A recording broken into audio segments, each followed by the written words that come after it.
Bismillahirrahmanirrahim. Wa Bismillahirrahmanirrahim. Dan ketika berbuat siapa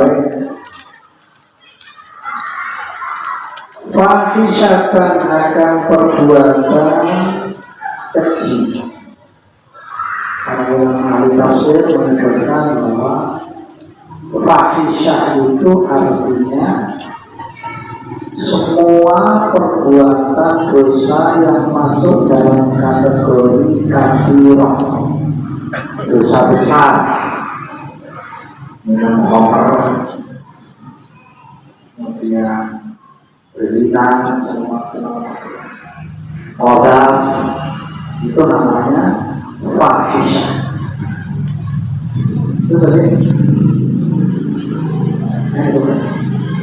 ayatnya ini.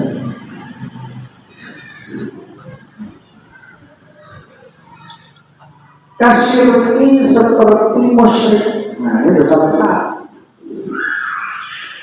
Wa tawafihim dan tawafnya alladzina di baitullah awratan dalam keadaan telanjang. Jadi yang pertama kali umroh pakai tawaf pakai pakaian ihram itu namanya Umamah bin Asad. Umamah bin Asad itu dari Najd, daerah pegunungan. Umamah bin Asad ini ditangkap di Madinah, dikira mau memata-matai Rasulullah SAW. Akhirnya diikat di tiang masjid. Ditanya mau masuk Islam, nggak jawab. Sehingga tetap diikat di tiang masjid satu hari, dua hari, ketiga oleh Rasulullah SAW diperintahkan untuk dilepas. Setelah dilepas, baru dia mengucapkan kalimat syahadat. Dia ketika ditanya, saya nggak mau masuk Islamnya karena terpaksa. Saya masuk Islam karena sadar. Sehingga setelah dilepas, baru dia baca syahadat. Nah, setelah masuk Islam, pamit mau tawaf di Mekah, diizinkan oleh Rasulullah SAW, diperintah oleh Kanjeng Nabi suruh pakai pakaian tawaf berangkat. Yang lain tawaf pada telanjang, ini pakai pakaian ihram sendiri. Ditangkap pakaiannya sama orang Mekah. Di Mekah diikat lagi. Akhirnya Umamah bin Asad diinterogasi, kenapa kamu pakai pakaian ihram? Yang menjawab, saya sudah ikut agamanya Muhammad Sallallahu Alaihi Wasallam. Mau dihukum sama orang-orang kafir Mekah. Kebetulan Umamah bin Asad ini kepala suku. Suku apa itu saya lupa, tapi sukunya dia itu suku yang memang ahli dalam urusan pertanian. Dan kebetulan juga sukunya Umamah bin Asad ini yang biasa nyuplai sayuran sama makanan ke Mekah.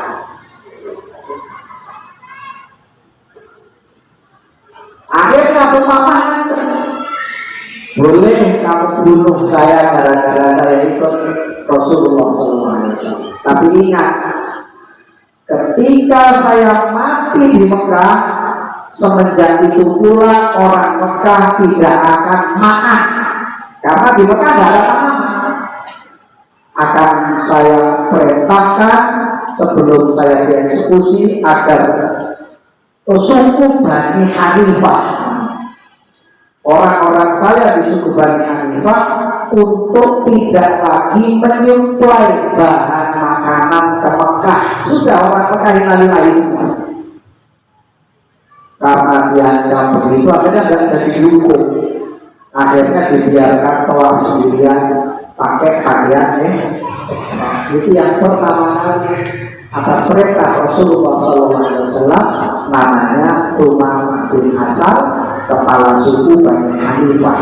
Nah kalau orang-orang dulu setelahnya itu nggak pakai baju, nggak pakai celana. Laki-laki gilirannya malam, perempuan gilirannya siang, karena nggak boleh balik kalau balik. Nah, kenapa kalau mereka keluarnya telanjang? Tujuannya benar tapi caranya salah. Pengen menghormati Ka'bah agar jangan sampai Ka'bah ini ditolaki oleh orang yang di dalam badannya ada tersangkut sesuatu yang haram. Dikhawatirkan pakaian ihramnya itu ada yang terbeli dari sesuatu hasil yang haram, mungkin jual nomor, mungkin apa, sehingga keputusan hasil plenonya orang-orang Mekah itu sudah kita tolaknya nggak usah pakai pakaian. Ya udah sudah becek itu aja. Ya. Pertama kali yang telah pakai hal itu. Nah, dianggap tolak cara seperti itu benar, padahal itu termasuk daripada fahisyah. Kasyirki wa tawafin bil bait uratan telanjang. Qailina sambil berkata siapa mereka lama tunggu tidak tolak siapa kami di dalam pakaian asyai'na yang bermaksiat siapa kami Allah kepada Allah pihak di dalam pihak. Alasannya benar tapi caranya salah. Gak mau pakaian yang dia pakai bermaksiat digunakan untuk tolak di rumahnya Allah, tapi caranya salah. Ramu maka dicegah siapa alladzina ada daripada fahisyah. Kenapa kalian melakukan itu?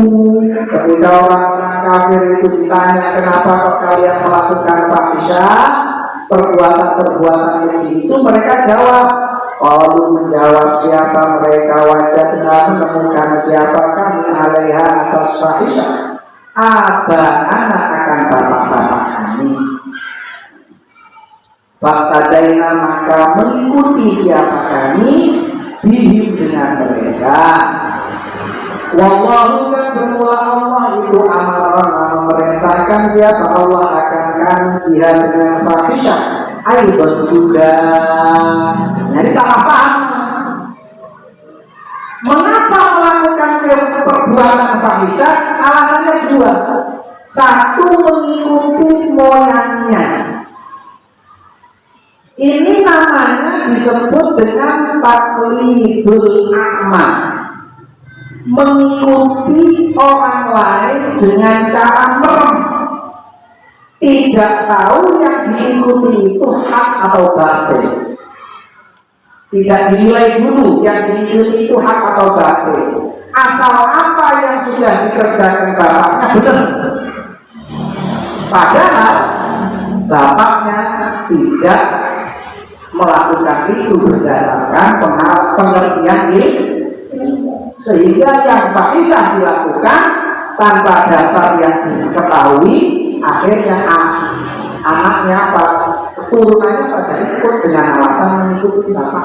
Nah ini bahayanya mengambil sosok yang dijadikan imam tapi tidak punya dasar ilmu. Yang terjadi apa?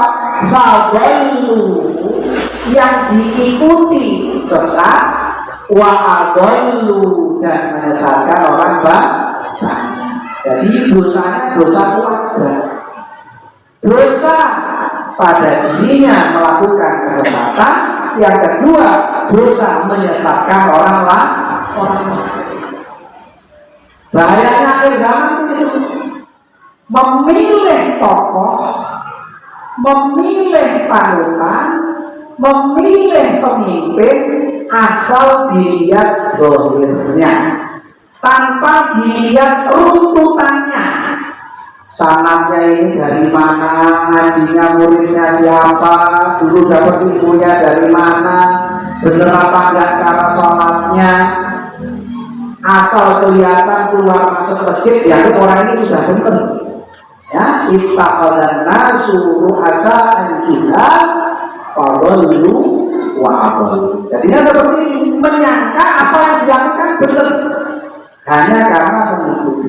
Yang kedua alasannya karena mengikuti orang tuanya, menganggap orang tuanya melakukan itu atas perintah Allah.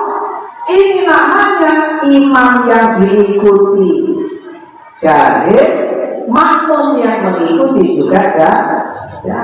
Yang terjadi seperti ini, menuduh seolah-olah kesesatan itu atas perintahnya Allah. Mau dibilangin. Nah, kemudian diluruskan, katakanlah wahai Muhammad lahu pada mereka, inna Allah, sesungguhnya Allah itulah yang muru, tidak memerintah siapa Allah dipaksa dengan kekejian. Tidak mungkin Allah memerintahkan. Perintahnya Allah itu pasti benar dan manfaat. Larangan Allah itu pasti hal yang salah dan madarat. Sehingga apa yang dibawa oleh para nabi dan rasul adalah meluruskan semua itu biar manusia tidak salah memahami ajaran Allah. Tidak mungkin Allah memerintahkan. Apakah kalian menuduh atau mengucap siapa kalian Allah yang atas Allah, maka sesuatu la ta'lamuna yang tidak mengetahui siapa kalian. Annahu, sesungguhnya Allah itu kalau memfirmankan siapa Allah akan istibah mengingkari sebagai bentuk istibah pengingkaran. Katakanlah wahai Muhammad, amara memerintahkan siapa Rabbi Tuhanku. Nah ini sekarang dijelaskan. Kalau mereka orang-orang kafir menganggap perbuatannya adalah perintah Allah, sekarang disangka tidak mungkin itu. Apa perintahnya Allah? Amara memerintahkan siapa Rabbi Tuhanku bil qisri, dengan berbuat adil. Al-adil maksudnya adil.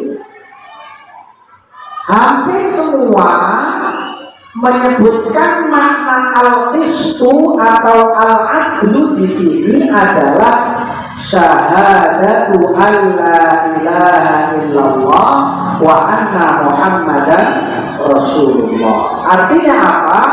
Perintah bil qist itu adalah perintah untuk masuk ke dalam agama Allah. Ya. Dan itu perintah Allah yang disaksikan oleh semuanya. Syahidallahu annahu la ilaha illahu wal malaikatu wa ulul ilmi qa'imah. Al-qism itu maknanya syahadatu an la ilaha illallah. Kenapa diawali perintahnya al-qism? Al-qism itu adalah pintu untuk menuju ajaran Allah. Ajaran Allah semuanya akan bisa benar dan diterima kalau diawali dengan syahadat. Jadi pintunya harus menjadi muslim. Setelah perintahnya bikis, baru ditambahkan perintah yang kedua. Wa aqimu, dan tegakkanlah oleh kalian maksud diatofkan ala makna bil qisri, atas maknanya bil qisri. Karena tidak mungkin atof fi'il kepada isim, sehingga maknanya isim ditakwil menjadi fi'il, sehingga menjadi atofnya fi'il kepada fi'il, seolah-olah mengatakan aksitu wa aqimu as-shalah. Aksi itu berbuat adillah kalian, wa aqimu, dan tegakkanlah oleh kalian. Ayat kiblata akan aqimu, dan tegakkanlah oleh kalian. Au qabla wa ta'u, sebelumnya aqimu, Fakbalu, maka terimalah oleh kalian mufaddalan dalam keadaan lafaz yang dikira-kirakan. Wa aqimu, dan tegakkanlah oleh kalian wujuhakum, maka wajah kalian dimaknakan sebagai menghadaplah, ya. Adilu, hadapkanlah wujuhakum, maka wajah kalian lillahi, karena Allah. Ini pendidikan untuk beribadah, melakukan sesuatu hal niatnya lillah inda kulli masjidin, pada tiap-tiap masjid atau tiap-tiap sholat. Yang kedua, setelah perintah untuk syahadat, yang kedua perintah untuk sholat. Sholat itu rukun yang kedua yang tidak bisa ditinggalkan. Jangan pernah coba-coba ninggalin sholat, ya. Sholat itu berasal dari kata silatun, artinya tali. Tali yang bagaimana? Tali yang menghubungkan antara hamba dengan Allah. Orang kalau sudah tidak sholat, berarti orang itu menganggap putus hubungan dengan Allah. Nauzubillah. Orang yang paling mulia di dunia ini dan sepanjang sejarah dunia ini ada setelah para nabi, rasul dan malaikat adalah sahabat. Sahabat itu ketika akan perang jihad fisabilillah, jihadnya yang ditegakkan adalah agama Allah. Sahabat pengen perangnya serius, sehingga minta izin kepada Kanjeng Nabi, ya Rasulullah, mohon izin kepada Allah, kita ini kalau pas perang dikasih dispensasi nggak usah sholat dulu. Jadi pas jihad tidak usah sholat. Ya, nanti izin sama Allah. Kanjeng Nabi akhirnya memohon kepada Allah Subhanahu wa Ta'ala, minta izin bagaimana sahabat-sahabatnya itu kalau mau perang jihad fisabilillah untuk tidak sholat. Ternyata wahyu yang turun dari Allah bukan dispensasi boleh nggak sholat, justru syariat baru namanya sholat sidatul khauf, sholat dalam keadaan darurat. Sahabat Nabi manusia paling mulia, jihad fisabilillah adalah perbuatan yang paling mulia. Orang paling mulia melakukan perbuatan paling mulia yang dibela agama Allah, minta izin sama Allah, nggak sholat nggak dikasih. Apalagi cuma ke pasar, apalagi cuma ke sawah, apalagi cuma ke tambak, apalagi cuma tunggu toko kok sampai tidak sholat. Lah kalian ini siapa? Yang dikerjakan apa? Ini sahabat Nabi, orang yang paling mulia, yang dilakukan jihad fisabilillah membela agama Allah, nggak sholat sementara tidak boleh. Sholat ini makanya perintah penting. Pertama kali orang masuk Islam judulnya syahadat, habis syahadat sholat. Sholat ini kunci. Orang kalau pengen urusannya lancar, sholat. Wasta'inu bis-sabri. Ini ada cerita lucu, tapi yang nggak lucu, ya lucu. Dulu saya dapat cerita ini waktu soal saya Muhammad Al-Walid. Jadi ada tamu datang ke saya Muhammad cuma ngadu urusan sepele. Saking namanya kiai, namanya syekh, namanya habib yang ditokohkan untuk di tengah masyarakat itu, saking manjanya masyarakat, urusan-urusan kecil itu apa? Yang dapat jodoh, yang dapat laris, motornya hilang, jalan. Ini ada saya Muhammad kedatangan tamu kehilangan kunci, cuma kehilangan kunci. Nah, saya kehilangan kunci rumah, dan cari kemana-mana nggak ketemu. Cuma kehilangan kunci lapor sama saya Muhammad. Kau pengen kuncinya ketemu nggak saya? Iya. Sholat dekat saya ini 20 rakaat. Sholat 20 rakaat itu sholat bagus rakaat salam. Baru dapat 10 ingat kuncinya ketemu. Rupanya pas lagi sholat lebih serius mikirin kunci daripada pas gak sholat. Jadi wasani bisa beri urusan sepeda bisa tuntas. Nah, jadi begitu zaman dulu sampai sekarang ya, namanya abahir, namanya kiai, namanya ustaz itu di masyarakat, satu jadi guru karena ngajar ngaji, dua jadi dokter, Kalau sakit perut datang ke Habib, datang ke Kiai, minta disarihati jadi dokter. Dua, jadi bank. Kadang-kadang kalau lagi nggak punya duit, lapor sama Kiai. Ya, tiga, ya jadi dukun. Anaknya kesurupan, lapor sama Kiai. Fungsinya itu luar biasa. Segitu itu Kiai nggak pernah digaji sama pemerintah. Ya, tapi alhamdulillah rezekinya ada.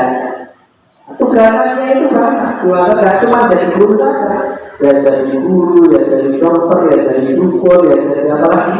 Segala macam itu lapor. Sampai kadang-kadang jadi obat sawah. Sawahnya kenapa lapor juga. Jadi biro jodoh, anaknya nggak dapat jodoh, datang itu kan. Terus macam-macam tugasnya. Jadi tidak ada orang yang kompleks tugasnya di tengah masyarakat melebihi seorang ustaz. Nah, itulah kadang-kadang mungkin berkahnya dari situ ya. Makanya mudah-mudahan ya semuanya kalau satu saat kita pada sehat walafiat, biar ada yang menjadi umat gitu ya. Wa aqimu wa wujuhakum fil dan kulli masjidin ketika sholat. Ayat itu maksudnya ikhlas sholat kalian lalu karena Allah, sujudakum pada sujud kalian. Kenapa yang disebutkan dalam sholat sebagai pengganti kata sholat adalah sujud? Karena aqrabu ma yakunul abdu rabbahu wa huwa sajid. Orang yang paling dekat kepada Allah Subhanahu wa taala ketika menjalankan ibadah adalah ketika seseorang memposisikan dirinya dalam keadaan sujud. Kenapa sujud? Sujud itu orang yang tawadhu. Kenapa tawadhu? Jidat ini istimewa. Kita ini kalau jidat kita dipegang orang, marah kita. Kurang ajar orang pegang jidat kita. Kecuali tukang pijat, tukang pukul, tukang apa ya, kecuali ya. Tapi kalau jidat, nah ini berat. Tapi jidat yang begitu mulia diletakkan di tempat yang paling rendah, rendahnya melebihi pantat kita. Padahal pantat ini tempat keluarnya kotoran. Tapi ketika orang sujud, kepala itu lebih rendah dari itu. Artinya orang sedang menundukkan setunduk-tunduknya di hadapan Allah. Pada waktu itu karunia Allah turun, sehingga sujud ini disebut sebagai pengganti kata sholat yang mempunyai 17 rukun, fi'liyah dan seterusnya, qauliyah dan ma'nawiyah dan qalbiyah, tapi yang dijadikan sebagai kalimat untuk mengganti nama sholat di dalam Al-Quran adalah kalimat sujud. Nah, kalau sudah posisi sujud, wajahmu dan berdoa kalian kepada Allah. Ayo budu maksudnya sembahlah oleh kalian kepada Allah mukhlisina dalam keadaan ikhlas. Lalu bagi Allah adina akan agama, minasyirki dari kemusyrikan. Kama bada'akum sebagaimana memulai akan kalian. Ayo malakotum maksudnya memulai menciptakan akan kalian. Walam takunu dan belum ada siapa kalian syai'an akan sesuatu itu sesuatu. Ta'uduna kembali siapa kalian ayo itu mengembalikan siapa Allah kepada kalian ahyan dalam keadaan hidup. Kita dilahirkan ke dunia ini hidup, nanti di akhirat akan dibangkitkan lagi dalam keadaan hidup yaumul qiyamah pada hari kiamat. Yaumul qiyamah pada hari kiamat.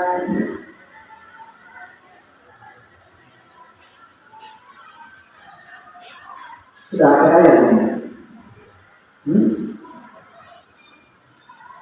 Minkum dari kalian yaumul qiyamah pada hari kiamat fariqan wallahu a'lam.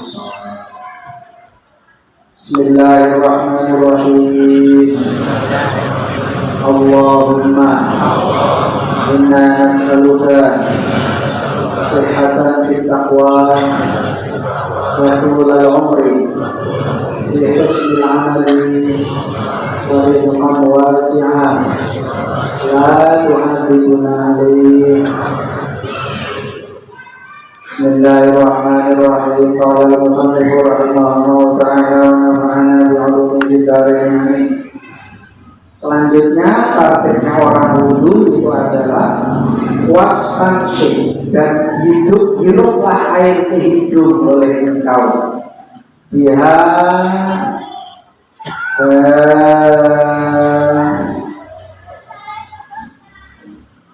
dengan huruf.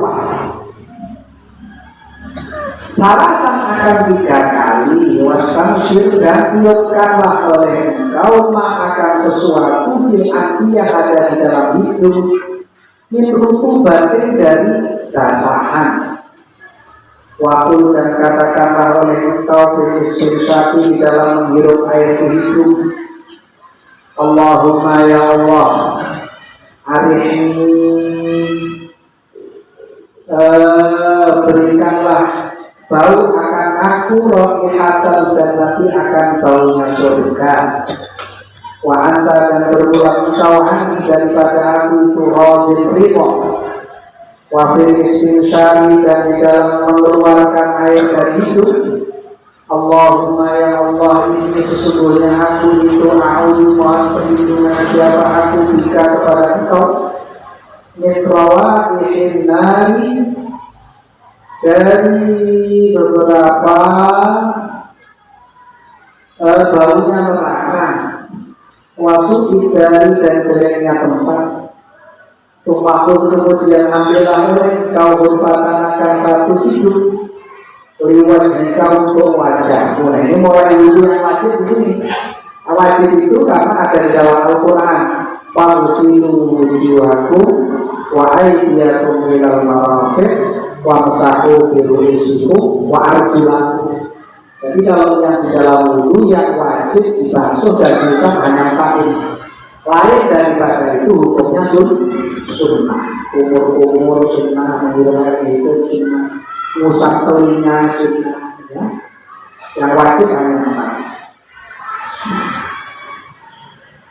Farsil maka wajah sholat oleh engkau bihadinan berupa min mubtada'in dari permulaan, min mubtada'in tasrihil jabati, dari permulaannya batas jidat, ila muntahana, pada ujungnya sesuatu yukilu yang menghadap abangnya, minal dakoni dari janggut, dituri dalam panjangnya. Jadi kalau kepala wajah itu panjangnya dari sini, dari mulai tempat tumbuhnya rambut jidat sampai ke belakang begini. Lebarnya minal uluni minal uluni, lebarnya itu batasnya wajah. Kenapa disebut wajah? Karena untuk menghadap wajah, karena menghadap dengan wajah. Waminan uduni, dan dari telinga bila uduni sampai telinga lain, bila ambil di dalam lebarnya. Di lebarnya wajah lebih panjang dari panjangnya wajah. Ya. Biasanya kalau panjang itu 10, lebarnya 5. Tapi wajah ini lebarnya, ukurannya lebih panjang daripada ukuran panjangnya. Wa ausil, dan sampaikanlah oleh engkau almana akan air ila maulidi tahdidi, sampai posisi tahdid. Apa itu tahdid? Wahwa, dan bermula tahdid itu sesuatu yang tadi yang membiasakan siapa menisa para wanita sampai atas syari akan membuat rambutnya anggu dari mana. Wahwa, dan bermula tahdid itu tempat baina roksi antaranya kepala, roksi uduni antaranya ujungnya telinga, ila zawiyatil jabini, sampai pada pinggirnya pelipik, jadi pinggirnya jidat. Aku menghendaki siapa aku sesuatu ya kau yang menempati apa mandu dari jabin, Bija berarti wajib pada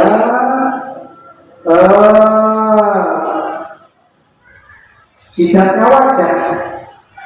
Wa ausil dan sampaikanlah oleh engkau ila al-ma'akan air ila mana disyuuri pada tempat-tempat tumbuhnya rambut. Jadi air itu harus masuk sampai ke dalam kulit. Al-arba'ati yang 4. Al-hajibaini rupanya 2 alis, wasyaribaini dan 2 kumis, wal ahdati dan apa namanya bulu mata, wal idawani dan hati-hati cambang, wahuma dan bermula idawah itu rambut juari yang tumbuh al-udunaini pada sisinya 2 telinga. Mimutadai yahiyati dari mulainya jenggot wajib dan wajib apa isolullah sampainya air. Jadi rambut-rambut yang tumbuh ini yang disebutkan tadi, air harus tembus sampai ke tempat tumbuhnya rambut, tidak hanya depannya saja. Makanya disiram, airnya harus mengalir. Kalau mengalir bisa tembus. Yang tidak wajib tembus hanya 2, janggut yang lebat sama cambang yang lebat. Selebihnya tetap harus sampai kepada tempat tujuannya. Wajibu dan wajib apa isolul ma'i sampainya air ilamana binti syahri sampai tempat tubuhnya rambut minal lihiyati dari jenggot al-khawifati yang ringan dan jenggotnya tipis ya, jenggot ini tipis ini wajib kena air. Jenggotnya betul ya, jenggotnya habis kalau lebih panjang nggak wajib sih. Lalu ya, karena tebal ya. Dunal kanifati bukan yang lebat. Wakul wallahu a'lam bishawab. Jadi itu rambut-rambut yang ada di wajah semuanya airnya harus sampai kepada tempat tumbuhnya rambut, kecuali jenggot yang lebat dan cambang yang lebat. Selebihnya kalau yang rambut-rambut selain 2 tadi dan jenggot sama cambang yang jarang itu wajib juga sampai kepada batasan kulitnya. Ada pertanyaan ini satu, apakah boleh tunggal putu itu dalam garis miring nisan menjadi wali sepupunya yang perempuan atau anak taman, karena tidak punya wali, adik kakak juga tidak punya.